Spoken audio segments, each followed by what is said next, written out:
नमस्कार दोस्तों, कैसे हैं आप सब। उम्मीद करता हूँ बहुत अच्छे होंगे। जैसा कि हमने बीपीएससी 67 का टेस्ट सीरीज शुरू किया था एडुटेरिया का, ये सेट नंबर 2 का सेकंड पार्ट है। फर्स्ट पार्ट में हम इसके 75 तक क्वेश्चन कर चुके हैं। यहाँ 76 से 150 क्वेश्चन इस वीडियो में करेंगे और फर्स्ट सेट हम इस पूरा कर चुके हैं। ये सेकंड सेट है, ठीक है दोस्तों। इसमें 15 सेट हैं जो हम पूरे करेंगे फटाफट। आइए शुरू करते हैं। 76 क्वेश्चन है। निम्न सागरों का पूर्व से पश्चिम की ओर क्रम बताना है, क्या होगा। इसमें दिया है बेरिंग सागर यानी बेरिंग सी, कैरेबियन सी, रेड सी, मतलब रेजो सी, ठीक है। तो अगर बात करते हैं बेरिंग सी सबसे पूर्व में हो जाएगा। उसके बाद पीत सी यानी पिया सागर, उसका रेड सी और उसका कैरेबियन सागर। ये इस तरीके से इसका क्रम हो जाएगा, ठीक है। जो बेरिंग सागर ये कहाँ है, तो ये साइबेरिया के पास पड़ता है, तो साइबेरिया सबसे पूर्व में हो जाएगा। उसके बाद अगर इसके हिसाब से देखें, दूसरा जो प्लेत सागर है, प्लिया सागर, ये कहाँ है, जापान के पास है। रेड सी वही मिस्र के पास है, ठीक है। और कैरेबियन सागर जो है ये पनामा के पास है, ठीक है। तो इस तरीके से इसका ऑप्शन नंबर डी हो जाएगा, ठीक है। नेक्स्ट देखते हैं कि निम्न में से किस स्थान पर इको सीमेंट फैक्ट्री की स्थापना की गई है।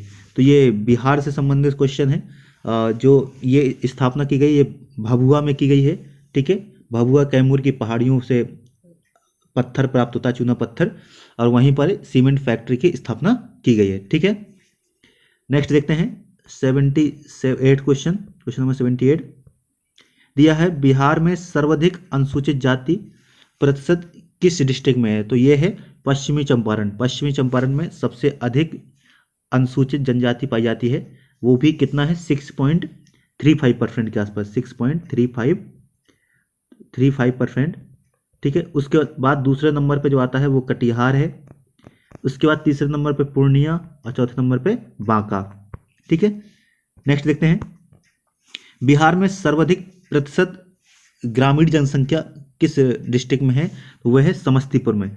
समस्तीपुर की अबाउट 96.5% जो जनसंख्या है वो ग्रामीण है, ठीक है। वहीं सबसे अगर बात करें सर्वाधिक शहरी जनसंख्या कहाँ पर है, तो वह है पटना में सर्वाधिक शहरी जनसंख्या है, जबकि समस्तीपुर में सबसे अधिक ग्रामीण जनसंख्या है। गंडक एवं कोसी नदी के बीच मध्य में स्थित है, यानी कौन कौन सी नदियां हैं जो गंडक और कोसी के बीच में स्थित है। अगर हम बिहार में नदियों का सही क्रम देखें तो ये है, इनका क्रम है घाघरा, ठीक है। उसके बाद गंडक, उसके बाद बूढ़ी गंडक, ठीक है, बूढ़ी गंडक। उसके बाद बागमती, ठीक है। बागमती के बाद आता है कमया, ठीक है। उसके बाद आता है कोसी और उसके बाद मेची, ठीक है। ये क्रम है। और मेची के बाद महानंदा, सबसे अंत में कौन सी नदी आएगी, महानंदा। तो अगर इसमें अब देखें तो घाघरा, तो बागमती और मेची, ठीक है। तो मेची तो सबसे, यानी कि कोसी के बाद में मेची आती है, तो ये तो हो नहीं सकता, इसमें भी नहीं हो सकता। और घाघरा गंडक से पूर्व में आती है, तो ये भी नहीं होगा। तो बचा कौन सा, कमया और Bagmati. Option number C is correct, ठीक है। नेक्स्ट देखते हैं, जैव विविधता हेतु चौथा वन प्लानेट समिट 2011 जो 11 जनवरी 2021 को किस देश द्वारा आयोजित किया गया। तो ये किया गया है फ्रांस के द्वारा आयोजित, ठीक है। फ्रांस के द्वारा आयोजित किया गया है। इसकी थीम थी largest acts together for nature, ये इस वर्ष की थीम थी, ठीक है। ये जो हुआ है, ये संयुक्त राष्ट्र संघ एवं विश्व बैंक के सहयोग से आयोजित किया गया था। तो संयुक्त राष्ट्र संघ, ठीक है, यूनाइटेड नेशन एंड विश्व बैंक, यानी कि वर्ल्ड बैंक जो है, इन दोनों के सहयोग से इसको आयोजित किया गया था, वन प्लैनेट समिट, ठीक है। नेक्स्ट देखते हैं, पर्यावरण वन एवं जलवायु परिवर्तन मंत्रालय द्वारा जारी स्टेट्स ऑफ यूपर्ड, ठीक है, इन इंडिया रिपोर्ट 2018 के अनुसार 2014 से 18 में सर्वाधिक तेंदुओं की संख्या में कितनी वृद्धि हुई है। तो ये हुई है 62.5% की वृद्धि हुई है तेंदुओं की संख्या में, 62.5% की वृद्धि हुई है। वहीं बात करेंगे सबसे अधिक जो तेंदुए हैं वो कहाँ पर है? वो है एमपी में। एमपी में सबसे अधिक तेंदुए हैं, वो हैं 3,421। 3,421। दूसरे नंबर पे कर्नाटका, ठीक है। और वहीं तीसरे नंबर पे कौन सा है? महाराष्ट्र, ठीक है। भारत में बात करें, भारत में तेंदुओं की संख्या है 12,852। 12,852 तेंदुए भारत में पाए जाते हैं, जिसमें सर्वाधिक मध्य प्रदेश में 3,421 है। नेक्स्ट देखते हैं, नेताजी सुभाष चंद्र बोस आपदा प्रबंधन पुरस्कार 2021 व्यक्तिगत श्रेणी में किसे प्रदान किया गया है? तो ये प्रदान किया गया डॉक्टर राजेंद्र कुमार भंडारी। डॉक्टर राजेंद्र कुमार भंडारी जी को यह पुरस्कार उनको प्रदान किया गया है। 23 जनवरी को सुभाष चंद्र बोस जी की जयंती मनाई जाती है, उसी दिन इन्हें ये पुरस्कार दिया गया है। यह एक भूविज्ञानी है, ठीक है।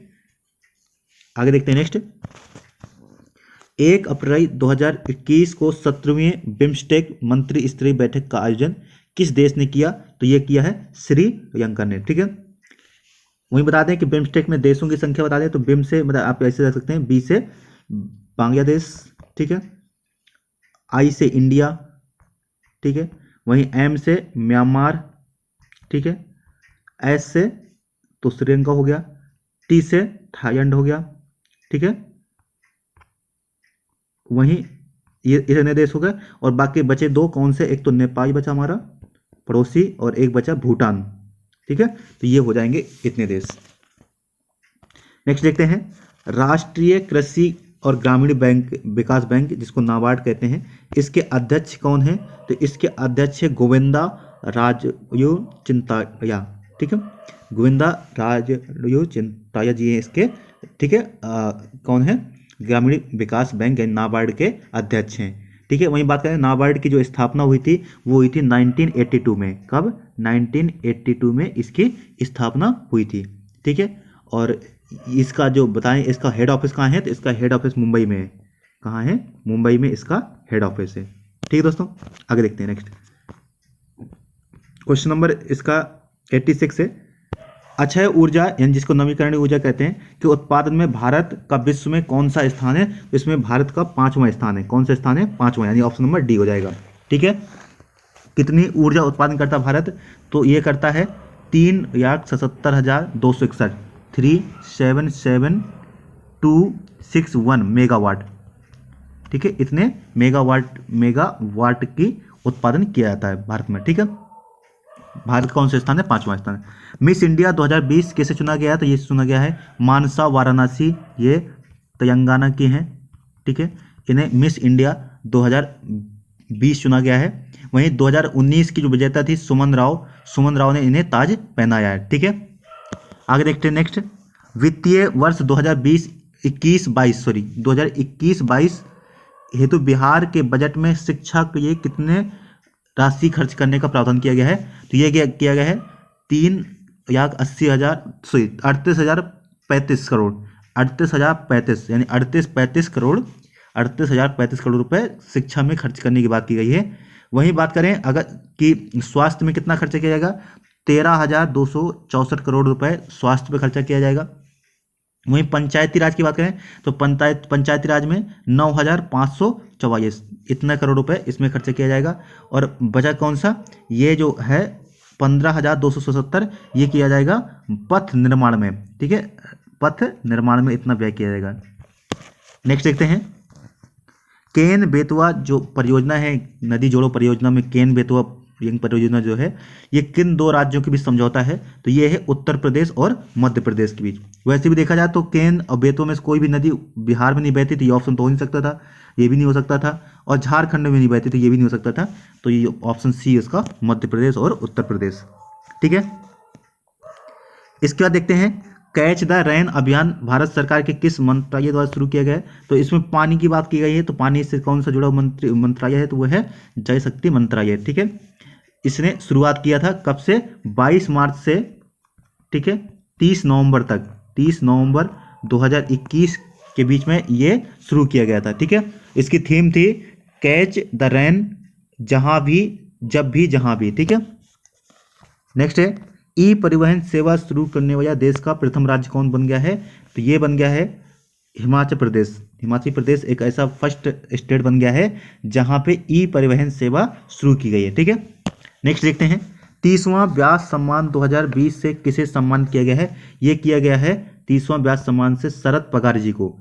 इनकी पुस्तक है पाटलिपुत्र के सम्राज्ञी। ठीक है, इनकी पुस्तक है। वहीं बात करें शरण कुमार यम्बाजी जी, इनको सरस्वती सम्मान से सम्मानित किया गया है। सरस्वती सम्मान से इनकी पुस्तक है जो मराठी में है सनातन। ठीक है, सनातन। नेक्स्ट देखते हैं, वहीं नेक्स्ट क्वेश्चन हमारा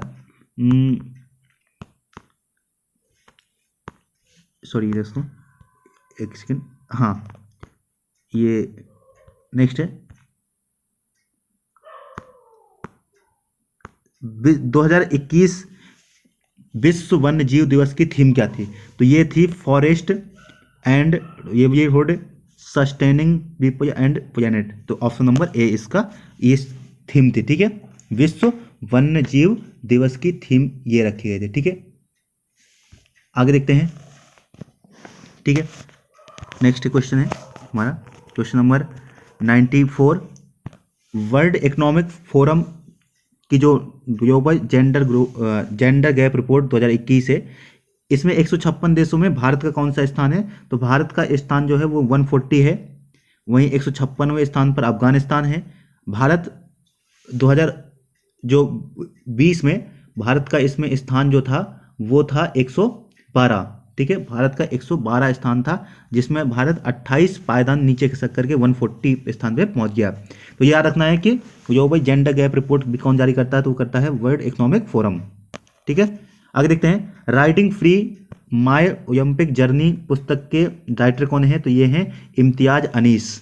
ये इम्तियाज अनीस की पुस्तक है writing free my Olympic journey. ठीक है, वही बात करते हैं कि अभिनव बिंद्रा की पुस्तक कौन है। तो वह है a short and history. A short and history किसकी पुस्तक है। अभिनव बिंद्रा की पुस्तक है। वहीं बात करें कि जो इम्तियाज अनीस है, इम्तियाज अनीस इनका संबंध घुड़सवारी से, किससे है, घुड़सवारी से। नेक्स्ट देखते हैं टोक्यो पैरा ओलंपिक 2020 में कितने गेम्स थे। ठीक है, कितने गेम्स को शामिल किया गया था, इसमें किया गया 22 को टोक्यो पैरा ओलंपिक में। वही बात करते हैं टोक्यो ओलंपिक में बात करें कितने, तो उसमें 33। ठीक है, आगे देखते हैं नोरा अल-मतरोसी किस देश की प्रथम अंतरिक्ष यात्री बन गई, यानी कि महिला अंतरिक्ष यात्री बनेंगी। तो वह है यूएई की। यूएई की ये फर्स्ट वुमेन है जो अंतरिक्ष पे जाएंगी। ठीक है, नोरा अल-मतरोसी। वहीं बात करें तो अभी 2021 में ही, ठीक है, यूएई ने अपना प्रथम मंगल मिशन भेजा था जिसका नाम था होप। ठीक है, क्या नाम था, होप मिशन भेजा था। ठीक है, नेक्स्ट देखते हैं किस फिल्म ने 93वां ऑस्कर पुरस्कार 2021 का जीता है। तो ये जीता है नोमैडलैंड। ठीक है, नोमैडलैंड ने ये पुरस्कार जीता। ये बहुत ही इंपॉर्टेंट मूवी है, इसने कई सारे पुरस्कार जीते हैं। ठीक है, इसके जो निर्देशक हैं, निर्देशक कौन है, तो वह है फ्यो झाओ। ठीक है, इसके फ्यो झाओ इसके क्या है, निर्देशक हैं। ठीक है, नेक्स्ट देखते हैं बदलाव के बाद केंद्रीय मंत्रिपरिषद में कौन शिक्षा और ग्रामीण विकास मंत्री का जोड़ा सही है, यानी कौन शिक्षा मंत्री है और कौन ग्रामीण विकास मंत्री है। तो आपको पता है जैसे कि धर्मेंद्र प्रधान जी जो हैं वो हमारे शिक्षा मंत्री हैं एवं गिरिराज सिंह जी हैं वो ग्रामीण विकास मंत्री हैं। वहीं बताएं तो जो धर्मेंद्र प्रधान जी हैं ये बिहार से राज्यसभा सांसद हैं। ठीक है, और वहीं जो गिरिराज सिंह जी हैं ये बेगूसराय से लोकसभा सांसद हैं। ठीक है, आगे देखते हैं नेक्स्ट ई भंडारण लागू करने वाला देश का प्रथम राज्य कौन बन गया है। तो ये बन गया है बिहार। बिहार ऐसा प्रथम राज्य बन गया है जहां ई भंडारण सेवा शुरू की गई है। ठीक है, नेक्स्ट है ग्राम उजाला योजना के तहत ग्रामीण क्षेत्रों में 10 रुपए में एलईडी दिया जाएगा। ये बिहार के किस डिस्ट्रिक्ट से शुरू किया गया है। तो ये शुरू किया गया आरा भोजपुर से। कहाँ शुरू किया गया, आरा भोजपुर से।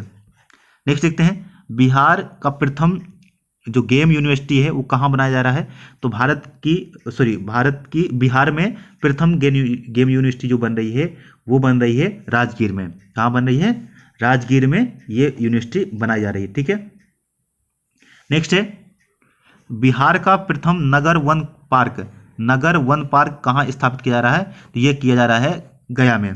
कहाँ स्थापित किया जा रहा है, गया में। 3.5 करोड़ रुपए इसमें कॉस्ट आएगी। ठीक है, नेक्स्ट देखते हैं बिहार के प्रथम कौशल विश्वविद्यालय यानी कि इसकी यूनिवर्सिटी की स्थापना कहाँ की जा रही है, तो ये की जा रही है दरभंगा में। कहाँ की जा रही है, दरभंगा में इसकी स्थापना की जा रही है। नेक्स्ट देखते हैं टोक्यो ओलंपिक 2020 में निम्न में से नए गेम्स को शामिल किया गया है। इसमें कौन कौन से हैं, तो स्केट बोर्डिंग ये सही है, सर्फिंग भी, स्पोर्ट क्लाइंबिंग ये सही है, कराटे कोमाइट ये सही है, बट कराटे उसमें पहले से था तो ये तो नहीं है। तो 1 2 4 5 1 2 4 5 option number C is correct. ठीक है, नेक्स्ट देखते हैं आर्थिक सर्वेक्षण 2020-21 के अनुसार सबसे अधिक प्रति व्यक्ति आय वाले राज्यों का सही क्रम कौन सा है, तो ये हो जाएगा ऑप्शन नंबर सी, सबसे अधिक गोवा, उसके बाद सिक्किम, उसके बाद ये प्रति व्यक्ति पर कैपिटा इनकम। नेक्स्ट है चाय महोत्सव 2021 का आयोजन किस राज्य में किया गया है, तो ये हमेशा असम में किया जाता है। आप जानते हैं चाय स्टेट असम फेमस है और वहीं पर हर वर्ष ये प्रतिवर्ष इसका आयोजन किया जाता है चाय महोत्सव का। ठीक है, ये असम के जोरहाट में किया जाता है। नेक्स्ट देखते हैं भारत और किस देश के बीच संयुक्त सैन्य अभ्यास 10 सेकंड का आयोजन किया गया है, तो ये किया गया है भारत और उज्बेकिस्तान के बीच इसका उद्घाटन किया गया है। ये उत्तराखंड के रानीखेत में यह इस बार संपन्न हुआ था। ठीक है, नेक्स्ट देखते हैं क्वेश्चन नंबर 109, ये है भारत के किस राज्य में देश का प्रथम फायर पार्क स्थापित किया जा रहा है, ये किया जा रहा है कहाँ, उड़ीसा में। उड़ीसा के जो मुख्यमंत्री है नवीन पटनायक जी ने इसका उद्घाटन किया है। ठीक है, इसका उद्देश्य आम जनता के बीच में अग्निशमन सुरक्षा से संबंधित उपायों पर जागरूकता पैदा करना है। ठीक है, भुवनेश्वर में उड़ीसा फायर एंड डिजास्टर अकादमी परिसर के अंदर इसकी स्थापना की गई। ठीक है, नेक्स्ट देखते हैं भारत में सबसे बड़ी तैरती सौर ऊर्जा परियोजना का निर्माण किस राज्य में किया जा रहा है, तो ये किया जा रहा है तेलंगाना में इसका निर्माण किया जा रहा है, तैरती हुई सबसे बड़ी सौर ऊर्जा परियोजना का। ठीक है, नेक्स्ट देखते हैं वित्तीय वर्ष 2021-22 में राजकोषीय घाटा कितना रहने का अनुमान थे, तो ये है 6.8%, यानी कि 2021-22 में 6.8% राजकोषीय घाटा रहने का अनुमान है। वहीं बात करें 2020-21 में, तो 2020-21 का जो था वो है 9.5%। ठीक है, राजकोषीय घाटा। नेक्स्ट देखते हैं दुनिया में ऑटोमेटिक कारों को सड़कों पर सड़कों पर तैरने की अनुमति किस देश ने दी है, यानी ऐसा कौन सा देश है जिसने ऑटोमेटिक कार्स को अब सड़कों पर दौड़ाने की अनुमति दी है, तो वो है ब्रिटेन यानी इंग्लैंड ने ऐसा फर्स्ट कंट्री बन गया है जिसने इसकी अनुमति प्रदान की है। नेक्स्ट देखते हैं जनगणना 2011 के आंकड़ों के अनुसार देश में कामगारों की कितनी संख्या है, तो ये है करीब 481.7 मिलियन, इतने जनसंख्या है। जिसमें से बात करें ग्रामीण जनसंख्या की बात करें सबसे अधिक है ग्रामीण में 348 मिलियन जनसंख्या जो है वो ग्रामीण क्षेत्र में है। वहीं शहरी क्षेत्र की बात करें तो 131 मिलियन जनसंख्या जो है वो शहरी क्षेत्र में है। सबसे अधिक पुरुष हैं, पुरुष में कितने हैं 331 मिलियन जो है पुरुष हैं और वहीं 149 मिलियन जो है वो स्त्रियां हैं। ठीक है, बात करें नेक्स्ट समुद्र की गहराई किस यंत्र द्वारा मापी जाती है, तो ये साइंस क्वेश्चन हो गया। ये फैथोमीटर से समुद्र की गहराई नापी जाती है, वहीं बैरोमीटर से दाब नापा जाता है। ठीक है, नेक्स्ट देखते हैं पृथ्वी की आयु का मापन निम्न में से किस विधि द्वारा किया जाता है, तो ये किया जाता है यूरेनियम विधि द्वारा। किस द्वारा किया जाता है, यूरेनियम विधि द्वारा। वहीं कार्बन डेटिंग से किया जाता है, जो जिन पदार्थों में कार्बन की मात्रा पाई जाती है उसको कार्बन डेटिंग विधि से ज्ञात किया जाता है। कार्बन डेटिंग में कार्बन 14 का यूज किया जाता है। ठीक है, नेक्स्ट है आरएच कारक किस जंतु में देखा गया था, तो आरएच कारक एक रक्त समूह का एक एंटीजन होता है जो बंदर में पाया गया था। ठीक है, इसकी जो खोज की थी वो किसने की थी? एंड, ठीक है, स्टीनर एवं वीनर, ठीक है, इन दोनों ने इसकी खोज की थी। ठीक है, ये बंदर में पाया जाने वाला एक एंटीजन है। नेक्स्ट देखते हैं, निम्न में से किस जंतु में सर्वाधिक पसलियां होती हैं? ठीक है, तो सर्वाधिक पसलियां जो मांसपेशियां होती हैं वो किस में होती हैं? तो वो होती हैं सांप में। ठीक है, सांप में सर्वाधिक पसलियां होती हैं। ठीक है, मस्तिष्क निम्न में से किस पर ये जिम्मेदार है? यानी मस्तिष्क से क्या होता है? तो सोचना ये मस्तिष्क में होता है। ठीक है, चिंतन यानी कि ये अग्र मस्तिष्क का भाग है, अग्र मस्तिष्क में ये चिंतन, ठीक है, बुद्धि ज्ञान जो होता है। फिर बात दूसरा कहता है कि हृदय गति के नियंत्रण। ठीक है, तो हृदय गति का नियंत्रण जो होता है वो पश्च मस्तिष्क में होता है, तो ये पश्च मस्तिष्क का भाग है। वहीं शरीर का जो बैलेंसिंग है, ठीक है, ये होता है, ये भी पश्च मस्तिष्क में ही होता है। ठीक है, सूंघने की क्षमता जो होती है, सूंघना, ठीक है, और ये भी पश्च मस्तिष्क का ही भाग है। ठीक है, वैसे ये मध्य मस्तिष्क में भी होता है, सूंघना मध्य मस्तिष्क, दृष्टि सुनना ये सब क्या है? मध्य मस्तिष्क का भाग है। तो इसमें सारे के सारे हो जाएंगे, तो ऑप्शन नंबर ई इसका सही हो जाएगा। ठीक है, नेक्स्ट देखते हैं, कशेरुक रज्जु में से कितनी जोड़ियां तंत्रिका निकलती हैं? यानी कितनी जोड़ियां तंत्रिका होती हैं? तो ये है 31 जोड़ी। ठीक है, 31 पेयर्स। ठीक है, जिन्हें स्पाइनल तंत्रिकाएं कहते हैं। ठीक है, तंत्रिकाएं हाथ पैरों की पेशियां, त्वचा की ग्रंथियों, श्रवण ग्रंथियों आदि को मेरुरज्जु से जोड़ती हैं। नेक्स्ट है, प्रतिवर्ती क्रियाओं का नियंत्रण केंद्र कहां पर है? तो ये होता है कशेरुक रज्जु में। ठीक है, कशेरुक रज्जु में इसका नियंत्रण केंद्र होता है। ठीक है, नेक्स्ट देखते हैं, मानव शरीर के तापमान के संबंध में सही कथन चुनाव करना है। ठीक है, तो सर्दी के मौसम में घट जाता है, तो नहीं, ये रॉन्ग है। सर्दी के मौसम में मानव शरीर का तापमान बढ़ जाता है। ठीक है, गर्मी के मौसम में बढ़ जाता है, तो ये रॉन्ग है, गर्मी के मौसम में बढ़ता नहीं है। ठीक है, तीसरा दिया है सर्दी के मौसम में बढ़ जाता है, तो ये भी वैसे रॉन्ग है, मतलब ताप किसी मौसम में, सॉरी, ये तीनों ही ऑप्शन रॉन्ग है, क्योंकि मानव वार्म, ठीक है, ब्लडेड इंसान है, यानी कि गर्म रक्त समूह का में आता है, जिसका तापमान में कोई परिवर्तन नहीं होता है। तो किसी भी मौसम में शरीर के तापमान में कोई परिवर्तन नहीं होता है, इसका आंसर डी हो जाएगा। ठीक है, रक्त में ऑक्सीजन की सांद्रता में कमी आने पर श्वास की गति क्या होती है? तो अगर रक्त में ऑक्सीजन की सांद्रता की कमी आ जाएगी तो श्वास की गति क्या हो जाएगी? सामान्य से बढ़ जाएगी। थोड़ा सा क्या हो जाएगी? सामान्य से बढ़ जाएगी, अगर ऑक्सीजन की कमी हो जाती है तो। ठीक है, नेक्स्ट है, लंबाई की न्यूनतम इकाई निम्न में से कौन सी, यानी सबसे छोटी इकाई कौन सी होती है? तो वो होती है फर्मीमीटर। फर्मीमीटर सबसे छोटी इकाई है। ठीक है, एक फर्मीमीटर में 10⁻⁻15 मीटर होते हैं। ठीक है, वहीं बात करते हैं एंगस्ट्रॉम में, तो एंगस्ट्रॉम में 10⁻10 मीटर। वहीं बात करें नाइनोमीटर में 10⁻9 मीटर, और वहीं माइक्रोन में जो होता है वो 10⁻6 मीटर होती है। तो सबसे छोटी इकाई कौन सी हो जाएगी? फर्मीमीटर। शरीर का ऐसा कौन सा अंग है जो हर समय काम करता है? तो ये है हमारा हृदय। हृदय ऐसा अंग है जो 24/7 काम करता रहता है। ठीक है, आगे देखते हैं, नेक्स्ट 125वां क्वेश्चन ये है, निम्न में से किसका या किनका विमीय सूत्र m0 1 t-1 के बराबर होता है? ठीक है, तो अगर बात करें तो ये बने दूरी और नीचे समय। ठीक है, तो दूरी बटे समय, यानी कि t-1 है तो नीचे समय आ जाएगा, तो ये हो जाएगा दूरी बटे समय।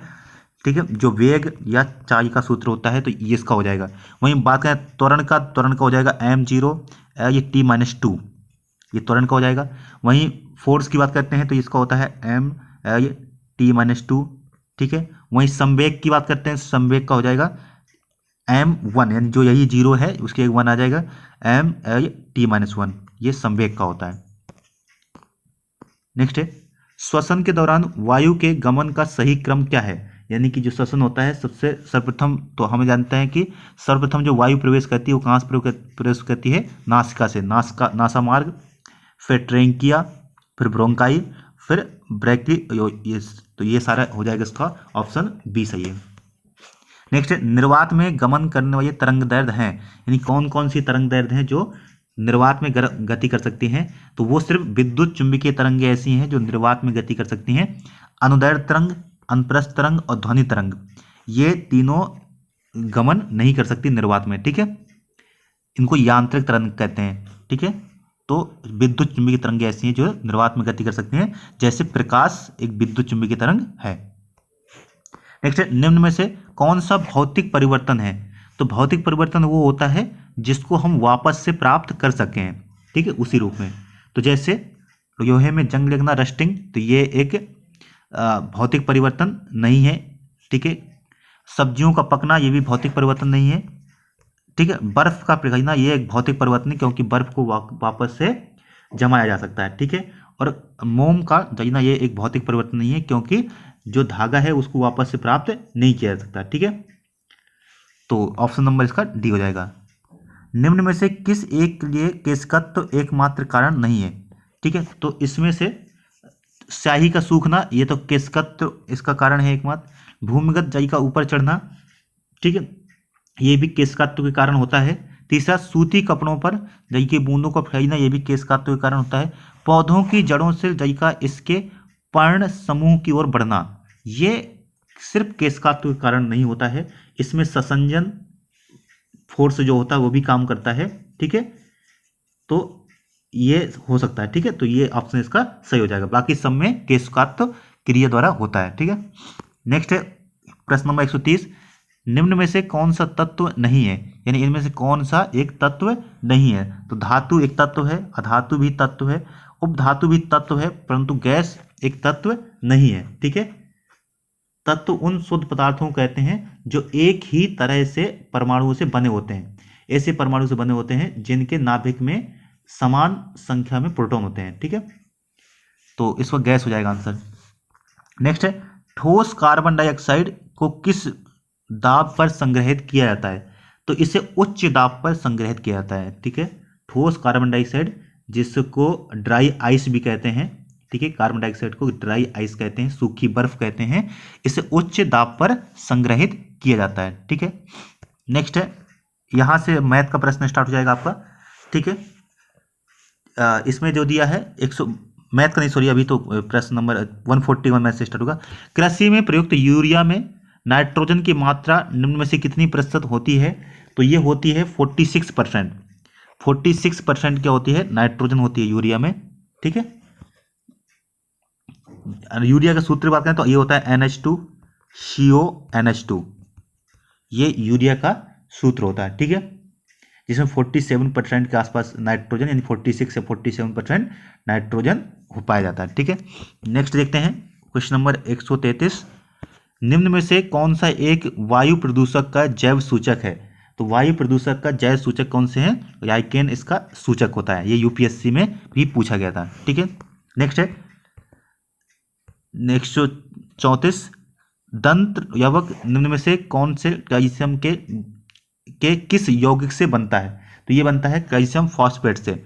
जो दंत यवक होता है, जिसको इनेबल कहते हैं, जो सबसे कठोर होता है, ये किससे बनता है? कैल्शियम फॉस्फेट से। Option number D is correct, ठीक है, इसका डी सही हो जाएगा। नेक्स्ट है, वाष्पीकरण के कारण शीतलता कैसे होती है? तो वाष्पीकरण के कारण क्या होता है, जो गुप्त ऊष्मा होती है वो अवशोषित हो जाती है, ठीक है, तो ऊर्जा अवशोषित हो जाती है, जिसके कारण क्या होता है, तापमान घट जाता है और ठंडक आ जाती है। तो option number B is correct है, ठीक है। नेक्स्ट है, किस वैज्ञानिक ने द्रव्यों की विभाज्यता का सिद्धांत सर्वप्रथम प्रस्तुत किया था? ठीक है, यानी कि द्रव्यों को विभाजित करने का सिद्धांत ये किया था जॉन डॉल्टन ने, ठीक है। कब किया था? 1808 ईस्वी में, ठीक है। इन्होंने ही परमाणु सिद्धांत भी दिया था, ठीक है। नेक्स्ट देखते हैं, निकट दृष्टि दोष में किस लेंस का प्रयोग किया जाता है? तो निकट दृष्टि दोष, ठीक है, जिसमें निकट की वस्तुएं तो साफ दिखाई देती हैं परंतु दूर की वस्तुएं साफ नहीं दिखाई देती हैं, उसे निकट दृष्टि दोष कहते हैं। इसमें औत्तरीय लेंस का प्रयोग किया जाता है, यानी कि कनकेव का। वहीं दूर दृष्टि दोष में उत्तरीय लेंस का प्रयोग करते हैं, ठीक है। वहीं अगर जरा दृष्टि दोष है, जिसमें दूर की वस्तुएं न साफ दिखाए न नजदीक की, तो इसमें औत्तरीय एवं अवतय एवं उत्तय दोनों एजेंट्स का प्रयोग किया जाता है। तो ऑप्शन नंबर इसका क्या हो जाएगा? बी। मैग्नीशियम क्लोराइड का रासायनिक सूत्र क्या हो जाएगा? तो ये हो जाएगा MgCl2, ऑप्शन नंबर बी। सी। सौर विकिरण निम्न में से किस परास में दिखता है? यानी कि जो सौर विकिरण होता है वो कहाँ से कहाँ तक होता है, यानी उसकी रेंज क्या होती है? तो ये 400 नैनोमीटर से लेकर के 780 नैनोमीटर के बीच में होता है। 400 नैनोमीटर से 780 नैनोमीटर किसके रूप में होता है? तो विब ग्योर के फॉर्म में होता है। VIBGYOR, GYOR, violet, indigo, blue, green, yellow, orange और रेड। ठीक है, 400 जो इसका रेंज होती है यानी कि तरंगदैर्घ्य होती है, वो 400 किसकी होती है? ऑरेंज की, वो वायलेट की होती है यानी कि बैगनी की, और 780 किसकी होती है? रगवा रेड की होती है। ठीक है, ठीक है, आगे देखते हैं। तड़ित चायक का आविष्कार किसने किया था? तो ये किया था बेंजामिन फ्रैंकलिन। ठीक है, बेंजामिन फ्रैंकलिन ने तड़ित चायक का आविष्कार किया था। ठीक है, अब यहां से हमारा मैथ का प्रश्न उठा स्टार्ट हो जाएगा। ठीक है दोस्तों, तो मैथ का देखते हैं हम। ए किसी काम को 36 दिन में समाप्त कर सकता है तथा बी, मतलब बी ए से 20% अधिक दक्ष है, सी बी से 25% अधिक दक्ष है, तो बी तथा सी दोनों उस काम को कितने दिन में समाप्त कर पाएंगे? तो आप इसको दोस्तों कीजिएगा। ठीक है, मैं आपको आंसर देता हूँ इसका हो जाएगा 113 सही 1/3 दिन। 13 सही 1/3 दिन इसका हो जाएगा। नेक्स्ट है, ABC मिलकर एक व्यापार आरंभ करते हैं। आरंभ में इनकी पूंजियों का अनुपात 1/2, अनुपात 1/3, अनुपात 1/5 है। 4 माह बाद बी अपनी आधी पूंजी वापस निकाल लेता है। वर्ष के अंत में 4150 रुपए का फायदा हुआ, तो बी का भाग क्या होगा? तो इसका आंसर 1000 रुपये हो जाएगा, ऑप्शन नंबर डी। नेक्स्ट है, किसी धन का 3 वर्षों का साधारण ब्याज 1200 रुपये है तथा 2 वर्षों का चक्रवृद्धि ब्याज 800 रुपये है, तो ब्याज की दर क्या होगी? ये होगी 3%। ठीक है दोस्तों, इसको आप बनाइएगा। एक टंकी एक नल द्वारा 12 घंटे में और दूसरी 15 घंटे में भरी जा सकती है, तो उन्हें 2.5 घंटे तक अगर ओपन कर दिया जाए तो टंकी का कितना भाग, ठीक है, खाली हो जाएगा, मतलब कितना भाग रह जाएगा? तो ये हो जाएगा इसका आंसर 5/8 भाग। ठीक है, 5/8 भाग, यानी कि ऑप्शन नंबर बी। नेक्स्ट, एक गोलाकार शंकु एन के आयतन और एक गोलाकार सिलेंडर बी के आयतन का योग 981 घन सेंटीमीटर है, जहां प्रत्येक की ऊंचाई 18 सेंटीमीटर है। अगर एन की त्रिज्या और त्रिज्या की आधी हो तो के आधार का क्षेत्र क्या होगा? तो आप इसका देखिएगा। ठीक है, यहाँ पे जो उसने माना है, ये थोड़ा सा सिलेंडर को यहाँ पे ये मानना चाहिए, उसने बी माना है जो गड़बड़ है। तो इसका 145 का हो जाएगा हमारा। ठीक है, ये हो जाएगा 50.28 centimetre, 50.28 centimetre, option number B हो जाएगा।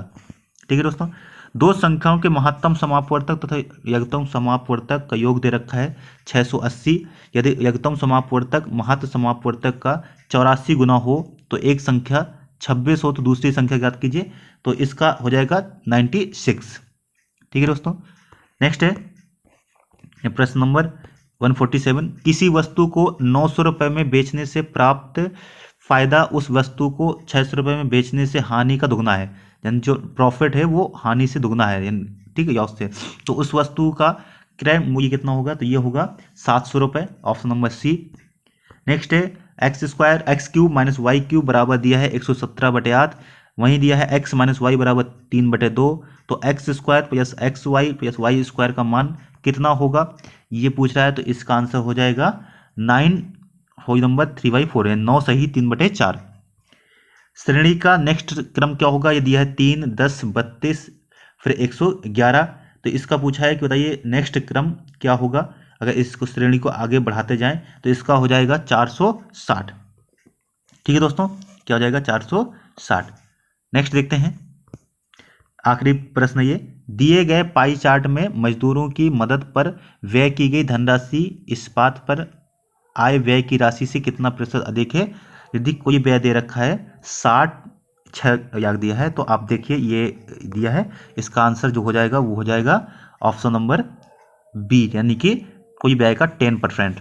ठीक है दोस्तों, तो ये हो गया 150 प्रश्न हमारे। ये सेट नंबर 2 खत्म हो गया है। अब इसके बाद आएगा सेट नंबर 3। ठीक है दोस्तों, तो अगर आपको ये वीडियो पसंद आया है तो कृपया करके इसे शेयर करें अपने दोस्तों के साथ, हमें सब्सक्राइब करें हमारे चैनल को, और बताएं कमेंट में कि और क्या सुधार किया जा सकता है। ठीक है दोस्तों, थैंक यू, जय हिंद, धन्यवाद।